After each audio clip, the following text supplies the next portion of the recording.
Welcome to WholeCEO with Lisa G. I'm the best-selling author of The Boss Weight Loss. I'm bringing you the top tips to be unstoppable.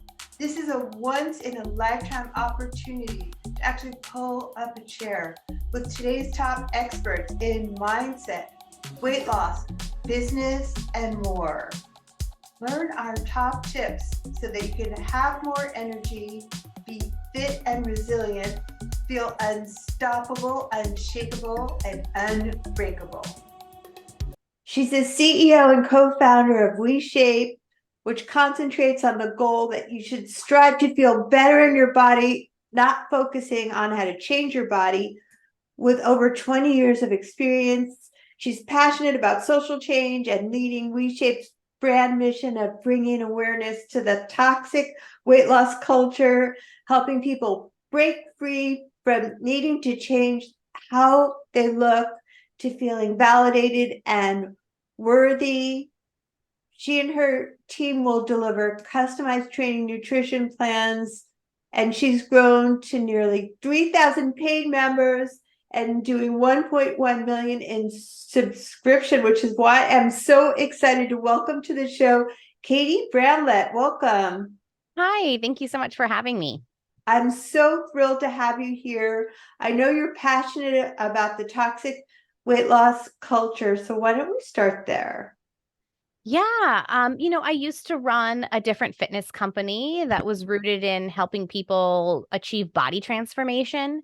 And we helped many people lose a lot of weight and transform their bodies. And it was really interesting to watch sort of the outcome of that. Many people were never really satisfied, and many people really never actually got to lean into what it felt like to have self-acceptance despite meeting their goals. So I started questioning that a bit more, and that questioning led to essentially us shutting down that company and starting WeShape. So WeShape is all about allowing people to figure out a way to cultivate self-acceptance today, because the truth of the matter is, if you can't accept yourself today, you will not have the tools or the self-worth to accept yourself when you lose the weight.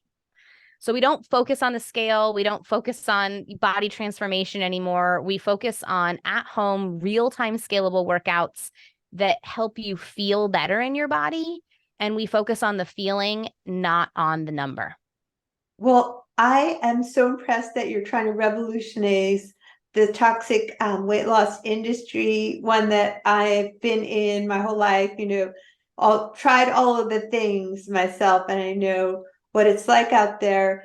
But also I want to talk to you somewhat about your business success and the importance of communication and EQ, and also revolutionizing the way that we have our work cultures. So can you jump into that one as well? Yeah, well, we are a self-funded startup. So we do have 3,000 members, but we actually need about 7,000 members in order to break even on our ops costs. So we have started working with some investors, and Q1 will be really telling for us. That's really the time of year that people are most interested in fitness products. But yeah, I really, hope we can get there. It's a totally different world to go from a really scaled Inc, 3-time Inc. 500 company that had really scaled and built their team to like completely shifting gears and going into a technology driven space, which we didn't really have much technology experience. Thank God we have the right team now. Into self-funding and taking much bigger risks. But I feel like this endeavor is absolutely where we're supposed to be. Our last business, while it was very successful, I didn't feel quite right inside. And even though I'm now in one would argue, the most financially risky position I've been in as a co-founder, and, we're not break even, and we're trying to get investors, and we're self-funding. All of that risk and stress is very much there and real, but I actually feel more peace and grounded inside than I ever did when we had all of that success before. So I know for myself, I'm on the right path, and I do really want to change and pave a new way in the fitness space. I really also hope to pave a new way inside our company. I really do believe that people can be put first and profit can be be second. And I think that a lot of times when people hear that, like, oh, well, she's not thinking about the business. I'm like, no. we have to have the right data and the right metrics, and it all has to mathematically make sense. But I also believe that people can come first. And so I really want to continue down that path. Well, I love how honest and vulnerable you are in sharing that. Thank you so much. I really appreciate it because I believe the same thing. I believe the problems that we're facing right now with workplace stress and employee turnover can all be solved by doing what you said of putting the company first. And how does EQ and self-love play into that business success and fitness success? Well, I'll tell you this. When we went down this path and said we're not going to sell weight loss, we're not going to sell body transformation, we're going to focus on, getting people moving well in their body and focus on functional fitness and feeling well. A lot of people in our space said, good luck. That is not something that you can sell. That is not sexy. That is not, people want the quick solutions. People want the quick fixes. But what I have discovered is, yeah, that segment of the population still exists, but there are also people who are tired of that. There are also people who don't want to go down that path of like, I promise you'll lose this amount of weight in this amount of time. They are ready for greater change.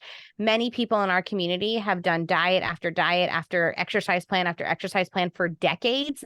And I guess I just always ask them, like, how did that work for you? And then all of them are like, it didn't. And so it's just about getting grounded in our mission and getting grounded in why we're doing this and putting it out there. And I was a little bit discouraged when people would tell me that, but I just knew that this is the path we needed to take. And I knew the right people would find us. So I'm just going to keep doing that. Well, I'm so impressed with your honesty on everything here in business. I hope you guys are taking notes because how you do one thing is how you do everything. And the weight loss wouldn't really be over $8 billion industry if all those actual things actually worked. So they're pretty much based on wanting you to fail so that you go back and buy more products, services, and easy buttons because we all want that easy button. Everybody going out there every year saying, I want to lose 10 pounds in January 1st. And if that really worked, if they stayed committed, there wouldn't be such a huge industry. So good for you for going up against them. I started this podcast because I want to have people be unstoppable in all areas of their lives. So what tips do you want to share with our audience about being unstoppable and not giving up when things go really hard? Like it's just been a hard 3.5 years. Yes. I mean, I feel like, we started this company right before COVID and, it's been a process. Again, we went from Inc. 500 3 times in a row to self-funding and going, oh my gosh, are we really going to pour all of our personal finances into this? And so there has been and still is a lot of trials and tribulation. There's a lot of turbulence, right? And so I just remind myself, I think a tip, I guess, would be that I remind myself why I'm here when I feel overwhelmed. And I just try to stay grounded in that. And there also, in my opinion, is a difference between the thinking mind and the feeling body. And sometimes when the thoughts are racing and my thinking mind takes over, I ask myself, is that my truth? And is that the path and direction I need to go? Or can I actually get grounded and get connected with myself and make decisions from there? And so if I get grounded and connected with myself at this juncture in the road, I'm like, this is the path we need to be on. And so when that changes, I will change course. But for now, that's where I am. And so I also try to remind myself there is a huge difference between the inner knowing and then the rapid thinking anxiety mind. Yeah. And there's always so much fear that comes up when we're trying something new. Like you're so honest in saying this is new. I've been really successful doing it the other way, but you didn't feel like it was what you wanted to do. Like even though business success is the ultimate goal, also you want to feel fulfilled that you're actually helping people. So how can we be unstoppable and purpose driven in business despite this current climate of everybody's failing, stopping and starting? I know I have been there with lots of different attempts of business, and I know I'm driven to keep trying. Well, what tips do you have for people to just keep trying, fall down, fail, pick themselves back up?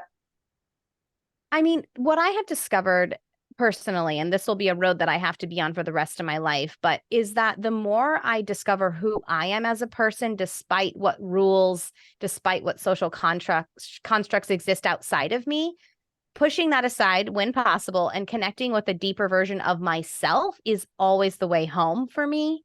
And it always allows me to make more conscious driven decisions about the direction that I want to go in my life. And anyone who's entrepreneurial, they're going to go down a path and they're going to do their thing. Just like you said, how you do one thing is how you do another. So connecting with yourself in a really meaningful way and asking, who am I? What do I care about? And then using those entrepreneurial skills to go that direction, I find is an incredible experience. That's what I've done. I went down the path of like, business is just business is just business. It's just a lot of math, a lot of people skills, right? A lot of vision. And so I want to use that for something that feels more meaningful for me. And that means something different for everybody. And the only way I've discovered to figure that out is to just keep asking myself what matters to me and keep going down that path. I love your values and just staying value driven like that. I noticed like in the beginning of our conversation, I just wanted to come full circle to how you said, this is my comfort zone and this was working. And now I'm pushing it outside of my comfort zone. I have found with a lot of really successful entrepreneurs that I've spoken to and business leaders, we all do that. We push ourselves outside of the easy path into what's hard to achieve unbelievable success. So how important is pushing outside of your comfort zone to achieve remarkable success? Oh man, when I have a kind of comfortable day, I go, uh-oh, what's wrong? Something's not right. Right. I mean, I think that it's extremely important. And getting comfortable with being uncomfortable, I think, is part of the journey as an entrepreneur. And I do think that one thing that people really need to hone in on, because it can be really lonely. I feel in a tremendous amount of gratitude because I get to run this business with my partner. And so we get to share the weight of all of this. But if I didn't, and if I didn't have him, I would definitely be really reaching out to other people in my position and creating network and space, and not just using it as a space to be like, tell me how you got your conversion up or tell me how you increased your LTV. That is important, but I would also try to do the best that I could to cultivate a community around me that had an opportunity for vulnerability, for how mentally draining and emotionally exhausting this journey is. It's really important to cultivate support during this time. Well, I just love how honest you are about business and how it's not like those people that come on there with the Ferrari and the boat and the plane and the house are like, yeah, I did this and look at all my stuff. Like, I'd much rather talk to somebody like you who's like, yeah, this is hard because I have felt it myself. It's hard to be an entrepreneur. It's hard to keep going and it is a lonely process. So it's good that you have support. Do you have any final tips you want to leave our audience about being unstoppable?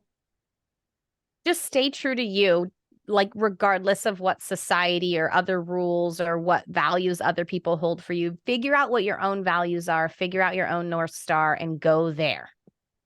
That is I also would love to give your listeners a link for a 2-week free trial if they want to come check out WeShape. Oh, absolutely. Yeah, let's put that in the show notes. We will send it out. And thanks for being a great guest, Katie Bramlett of WeShape on the WholeCEO with Lisa G podcast. Thank you. Thanks for coming to WholeCEO with Lisa G. After over 20 years helping people lose weight and get fit, I'm so excited to announce that I found the missing link with my coaching. Message me if you want to learn how to look better, feel better, and go faster with a master. Lisa G at lisagfit.com.